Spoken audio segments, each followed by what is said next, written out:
mau disampaikan Bu? Ya. Ini persiapan Natal ini seperti apa? Oke, kami di KAI Komuter bersama KAI Group itu sudah memulai angkutan Natal dan Tahun Baru itu mulai dari tanggal 21, nanti berakhir di tanggal 7 Januari ya. Dan kami melakukan rekayasa pola operasi sehingga untuk KRL Jogja Solo itu kita layani dengan 30 frekuensi perjalanan. Kemudian untuk ke Purworejo kita masih 8 PP ya. Kami saat ini di angkutan Natal dan Tahun Baru ini prediksinya peaknya nanti di angka 28 sampai 30 ribu. Itu kami prediksi akan terjadi di atas tanggal 26 dan sebelum Tahun Baru. Karena kita lihat tanggal 2 dan tanggal 3 sudah banyak buka kantor. Jadi kami menyiapkan 30 perjalanan untuk mengantisipasi hal tersebut. Sebagai antisipasi peningkatan volume penumpang pada saat ini di Hall Jogja ini kita sudah menyiapkan 15 gate ya. Ini adalah perbaikan dari angkutan Lebaran dan juga Nataru sebelumnya, di mana kami melihat adanya crowd di area hall untuk keluar masuk. Jadi saat ini hall ini melayani KRL, kemudian nanti di sana ada untuk Pramex, kemudian kita juga sudah pisah untuk kereta bandaranya. Jadi flow-nya bisa lebih baik. Untuk informasi saja, saat ini kami sudah melayani untuk weekend ini di angka 20-23 dan volume penumpang satu minggu ini sudah di angka 22 sampai 23 ribu untuk KRL karena sudah libur sekolah ya. Jadi hari ini kami juga prediksi kami bisa melayani lebih dari 22 ribu dan akan terus naik nanti sampai akhir tahun hingga 30 ribu.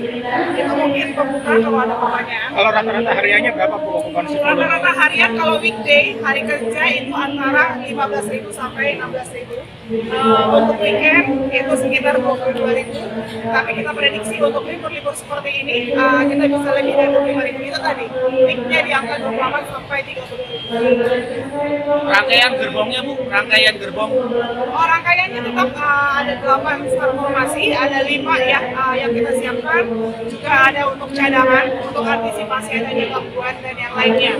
Nanti kami juga akan terus berkoordinasi ya terkait dengan peningkatan dari bandara atau kereta jarak jauh sehingga kita bisa menyesuaikan. Kami akan update setiap perubahan jadwal itu di Siakses sehingga masyarakat bisa menentukan pilihan-pilihan. Karena kan kita sekarang di Jogja ini sudah terkoneksi dengan kereta bandara, kereta jarak jauh, sehingga ini bisa menjadi satu alternatif ketika pengunjung ke Solo misalkan tidak dapat dari Jakarta, itu bisa menyesuaikan turun di Jogja meneruskan dengan KRL ke Solo.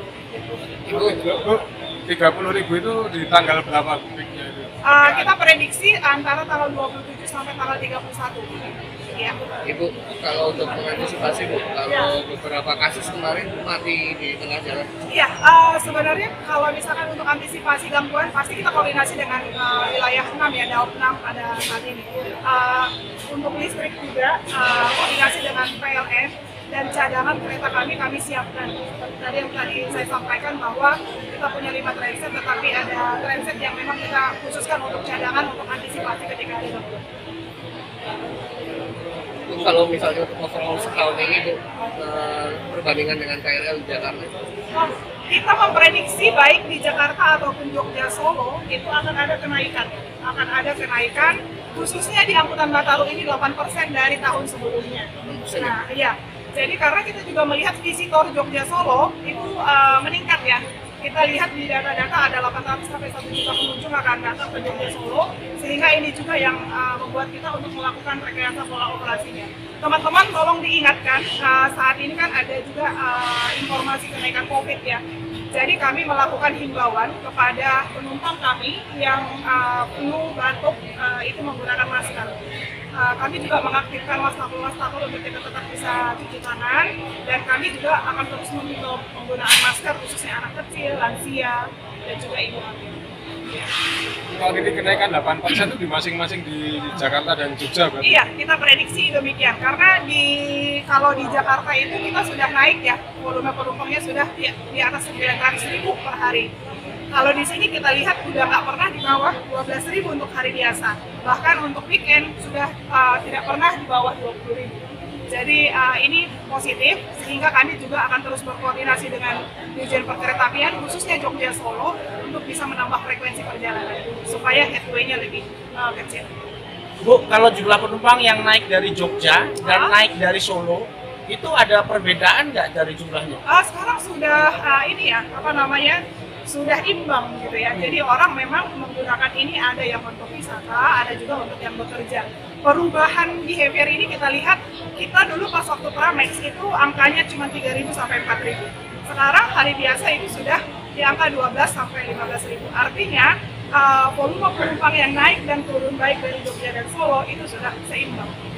Kemarin saya di Solo Balapan, itu yang biasanya melayani 4.000 karena 3 stasiun sudah kita aktifkan, Solo Jepres sama Palur, itu sudah disebar jadinya ya. Dan ini juga ketika kita menambah sampai Palur, ini juga menambah volume penumpang kita.